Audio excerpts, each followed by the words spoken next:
Incident हुआ morning show के साथ, उसके साथ आपने माफी मांगी। अभी तक आपने जो DGISI के साथ किया, आपके इदारे ने माफी नहीं मांगी। दूसरा, मेरी ऑब्जर्वेशन है कि ये बात शायद दुरुस्त है कि आप आहिस्ता आहिस्ता अपने आप को हामिद मीर की शख्सियत से अलहदा कर रहा है आपका इदारा, मगर सर सवाल अभी भी ये है कि अगर इमरान खान बुरे लगते हैं या वो आपको तनकीद का निशाना बना रहे हैं आपके इदारे को, आपके सेठों को, मालकान को, तो सर आपकी भी तो रोज के अखबार की लीड खबर इमरान खान और तहरीक इंसाफ के खिलाफ जा रही है। ये भी तो अच्छी सहाफत नहीं है ना। फिर आपकी बात बिल्कुल दुरुस्त है। जहाँ तक मुल्क की पहली दिफाई लाइन ISI के साथ जो सलूक हुआ है उससे मुआफ़ी का ताल्लुक़ है, ये मेरा पहले से दिन से मुतालबा अपने इदारे में रहा है।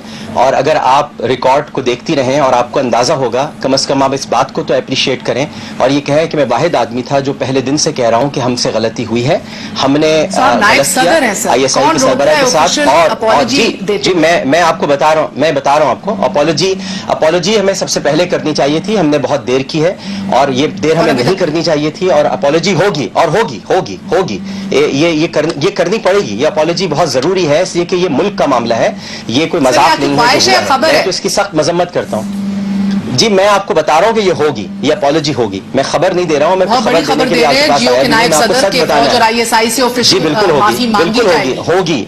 अगर अपॉलॉजी नहीं होगी तो मैं उस इदारे में नहीं रहूंगा, ये मैं आपको बता दूं।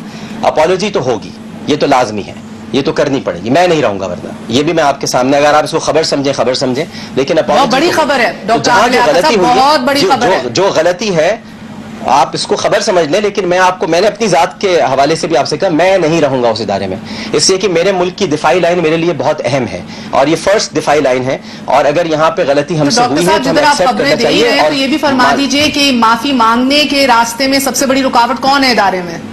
बड़े मीर साहब, छोटे मीर साहब? माफी मांगने के रास्ते में कोई रुकावट नहीं है, सिर्फ वक्त रुकावट बन गया बदकिस्मती से, और कुछ नहीं है। माफी तो सेकंड डे ही वाइस प्रेसिडेंट ने इनाम घर में मांग ली थी, माफी तो उसके बाद भी मुसलसल में मांगता रहा, लेकिन इदारे ने इंडोर्स नहीं किया और उसमें वक्त रुकावट बन गया।